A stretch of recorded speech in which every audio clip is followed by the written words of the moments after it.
नमस्कार, मैं हूं अजय शर्मा और आप देख रहे हैं डेमोक्रेसी मॉनिटर।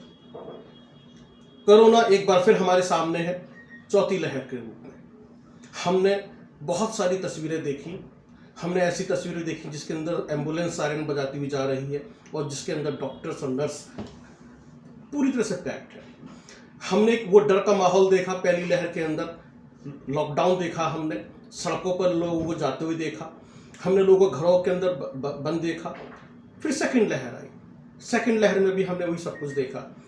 और तीसरी लहर और सेकंड लहर में हमने वो शमशान घाट देखे, रोते बिलखते चेहरे देखे, ऑक्सीजन के लिए लोगों को तड़पते हुए देखा, हमने हॉस्पिटल्स के बाहर लोगों को तड़प तड़प के मरते हुए देखा, हमने वो सारी तस्वीरें देखी जिसने पूरे इंसान को झकझोर दिया और ये बताया कि जीवन कितना अनमोल है। कोरोना ने वो हमें दिया जिसकी वजह से आज हम इतने अलर्ट हैं, सचेत हैं कि हमें पता है कि जीवन कितना इम्पोर्टेंट है, जीवन कितना बहुमूल्य है और इस देश के अंदर और समाज के अंदर डॉक्टर की भूमिका क्या है। तीसरी लहर आई और चली गई, पता नहीं चला। ओमिक्रॉन थी, हल्की लहर थी, लेकिन एक डर लोगों के अंदर बना रहा। हमने मास्क कंपलसरी किया, हमने सोशल डिस्टेंसिंग को भी कंपलसरी किया, हमने कोविड की जो गाइडलाइन है उसको फॉलो करना शुरू किया और सभी की समझ में आया इम्यूनिटी सिस्टम स्ट्रांग होना चाहिए। यानी कि जिसकी सेहत अच्छी है, जिसका इम्यून सिस्टम अच्छा है, वही जिंदा बचेगा, अदरवाइज लोग चले जाएंगे। ऐसे लोग चले गए जिनको कोई ना कोई बीमारियां थी, थायराइड है, डायबिटीज़ है या कोई और ऐसी बीमारियां हैं जिनका असर कोरोना के ऊपर पड़ा या कोरोना ने उनके ऊपर असर डाला और वो बीमारियां लाइलाज हो गई। एक बार फिर हम सामने बैठे हैं चौथी लहर के सामने और इसने स्कूलों पर अटैक करना शुरू कर दिया है। परिवार में डर का माहौल है। क्यों? क्योंकि छोटे छोटे बच्चे इससे प्रभावित हो रहे हैं। हर रोज एक नया डाटा आ रहा है।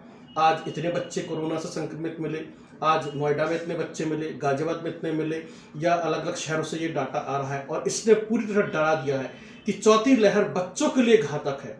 ऐसे में आप अपने बच्चों को कैसे बचाएंगे, कैसे इसका सामना करेंगे, इसी पे चर्चा करने के लिए हमारे साथ में मौजूद हैं गाजियाबाद के बहुत ही प्रसिद्ध डॉक्टर ब्रजपाल त्यागी जी।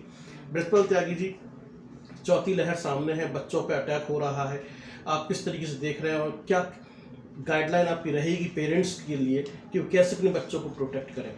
जी, मेरा ये मानना है इसमें जो चौथी लहर अभी आने वाली है और आ रही है, आज की तारीख में जो गाजियाबाद है वो उत्तर प्रदेश में नंबर 2 है, जो नोएडा है वो नंबर 1 है। आज यहाँ 24 घंटे में 48 केसेस पॉजिटिव मिले हैं जो कि हमारी डाटा बताता है और 167 जो केस हैं वो अभी तक इन्फेक्शन के दायरे में है और ये करीब 26 स्कूलों में हमारे पॉजिटिव पेशेंट मिले हैं। इन सब को देखते हुए जो ये वेव है इसको हम मानते हैं कि ये XE वेरिएंट की हो सकती है, क्योंकि जीनोम सीक्वेंसिंग नहीं हो रही है तो हम उसको कंफर्म तो नहीं कर पाएंगे। पर XE वेरिएंट क्या है? XE वेरिएंट ओमाइक्रॉन के सब वेरिएंट BA.1 BA.2 का मिक्सचर है और ये जो मिक्सचर है ये हमारा एक तो नाक कान गले पे असर करता है, नाक बहेगी, जुकाम होगा, और एक ये पेट पे असर करता है। पेट में दर्द होगा, दस्त होंगे, उल्टी होगी, और अगर कोई ज़्यादा कमज़ोर आदमी है, वो किसी को अस्थमा है तो उसको सांस की भी दिक्कत कर सकता है। इसके बारे में समझना सिर्फ इतना है कि अगर पेट वाली परेशानी होती है, उल्टी होती है, दस्त होते हैं, तो हमें इमीडिएटली डॉक्टर को मिलना है। कारण ये है कि ये XE वेरिएंट जो इनका एक नेचर है कि ये थक्का बनाता है वायरस हमारे ब्लड में। अगर डिहाइड्रेशन होगा उल्टी और दस्त से तो खून और गाढ़ा हो जाएगा और थक्का जल्दी बनेगा। तो मैं इसको टेक्निकल पेज की बजाय या हम मेडिकल लैंग्वेज की बजाय हम ये समझने की कोशिश करें, बच्चे इफेक्ट हो गए, जो सिम्टम्स आप बता रहे हैं वो हो गया उनको। तो पेरेंट्स घर पर कैसे देखभाल करें और जब आपके पास आएंगे तो आप तो खैर देखभाल करेंगे, इलाज करेंगे, जी। लेकिन पेरेंट्स पहले से कैसे अपने बच्चों को बचा लें, वो आप हमारे दर्शकों को बताएं कि घर पे कैसे बच्चों की देखभाल करें और स्कूलों के अंदर कैसे देखभाल करें, जो स्कूल का एडमिनिस्ट्रेशन है, जो प्रिंसिपल्स हैं, टीचर्स हैं या और लोग हैं, जिससे कि बच्चे कम से कम इफेक्टेड हों। इसमें जो हमारी प्रोटोकॉल हैं कोविड वाली, उनको हमें मेंटेन रखना है। सोशल डिस्टेंसिंग 2 मीटर रखना है, मास्क पहनना है, और उसमें भी अगर डबल मास्क हो तो अच्छा है। हाथों को साफ करना है। बच्चों के किट में भी ये सारा सामान होना चाहिए। उनको समझाना चाहिए कि जब हम अपना टिफ़िन अपने बैग में से निकालेंगे तो आपके पास सैनिटाइज़र भी होना चाहिए, उसको साफ़ करना चाहिए। सेम हमें सब टीचर्स को और स्टाफ को बताना है कि उनके स्कूल में जब बच्चे बैठे हैं क्या हम 2 मीटर की डिस्टेंस मेंटेन करके रखे हैं या वो नहीं है, जो कि होनी चाहिए। एसी चैम्बर नहीं होना चाहिए वो, क्योंकि एसी चैम्बर अगर होगा या एसी कमरा अगर होगा तो वो वायरस वहीं घूमता रहेगा। अगर एक बच्चे को है तो वो ओपन होना चाहिए, उसकी विंडो ओपन होनी चाहिए। अगर फैन ना चले तो बेटर है। ये तो हमें स्कूल एडमिनिस्ट्रेशन को बताना है। और ऐसे ही हमारा एसी बस नहीं होना चाहिए, खुली हुई विंडो होनी चाहिए।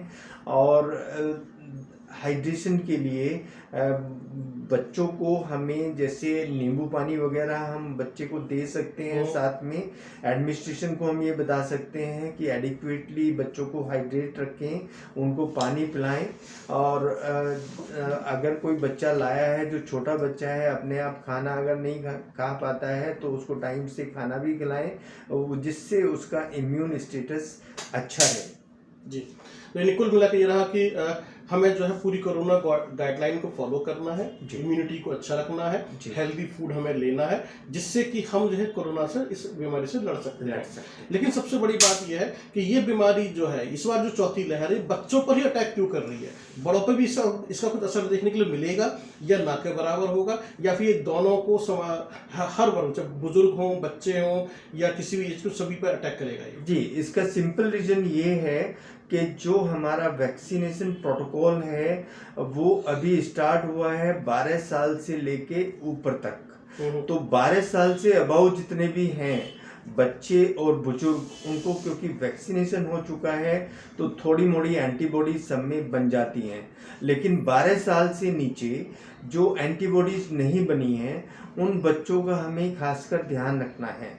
तो अब ये मान के चलें कि जो ये मैं बता रहा हूँ ये बहुत इम्पोर्टेंट पॉइंट है कि हमारे शरीर में एक थाइमस ग्लैंड होती है और वो थाइमस ग्लैंड हमारी इम्यूनिटी को बरकरार रखती है। थाइमस ग्लैंड 8 साल तक बहुत अच्छा काम करती है, लेकिन इम्यूनाइजेशन हो रहा है 12 साल से अबव। तो 8 साल से 12 साल के बीच की जो एज है उसको हम इम्यूनाइज नहीं कर रहे हैं, लेकिन उनको हमें बचाना है। तो ये वाला जो एज ग्रुप है 8 साल से पहले थाइमस ग्लैंड बचाएगी, 12 साल से ऊपर हमारा वैक्सीनेशन बचाएगा, लेकिन 8 और 12 के बीच को हमारी प्रोटोकॉल बचाएगी। इस प्रोटोकॉल को हमें 8 और 12 साल के बच्चों को स्ट्रिक्टली फॉलो करवाना है और सब स्टाफ को, स्कूल को ये बताना है कि इस बीच में बच्चे की इम्यूनिटी कम है, 8 साल से 12 साल के बीच के बच्चों का ध्यान ज़्यादा रखा जाए। जिस एज के बच्चों का आपने जिक्र किया, इस एज के बच्चे खान पान में बहुत लापरवाही बरतते हैं, पिज़्ज़ा, बर्गर, सैंडविच, चाउमीन या फास्ट फूड ज़्यादा खाते हैं। तो क्या ये खाना चाहिए उनको या छोड़ देना चाहिए या क्या करना चाहिए इस फूड के बारे में? अगर हम ये खाना अपने घर पे बना सकते हैं उससे बढ़िया कुछ नहीं है, क्योंकि इस एज ग्रुप के बच्चों को हम चूजी नहीं कर सकते कि नहीं हम इतना ही देंगे आपको, यही देंगे। उनके पेट में जाएगा तभी उनकी इम्यूनिटी बनेगी। तो ये जो बाहर का खाना है, ये सब चीज़ें अगर मैं घर में बना सकता हूँ, अपने बच्चे को दे सकता हूँ, उससे बढ़िया कोई चीज़ नहीं है। उनकी डिमांड को मैं पूरी भी कर रहा हूँ, बच्चा खा भी रहा है। लेकिन अगर वो बाहर से लेता है तो ये स्ट्रिक्टली मना है, क्योंकि बाहर वाले खाने में हमारा वायरस भी हो सकता है, अनहाइजेनिक खाना हो सकता है और हमारे बच्चे की सेहत खराब हो सकती है। बहुत बहुत धन्यवाद डॉक्टर साहब। जैसा कि भी आपने सुना कि आपको बाहर का खाना नहीं खाना है, बच्चे को बाहर का खाना नहीं देना है, हेल्दी फूड बनाना है और घर में भी बनाइए तो ज़्यादा बेहतर है।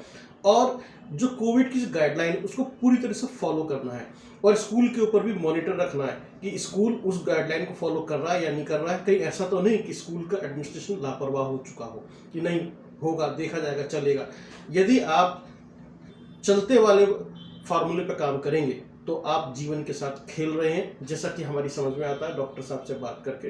तो यदि आपको अपने आप को बचाना है, अपने बच्चों को बचाना है और जीवन सुरक्षित रखना है तो कोरोना से बचने के लिए आपको डॉक्टर की गाइडलाइन को फॉलो करना पड़ेगा।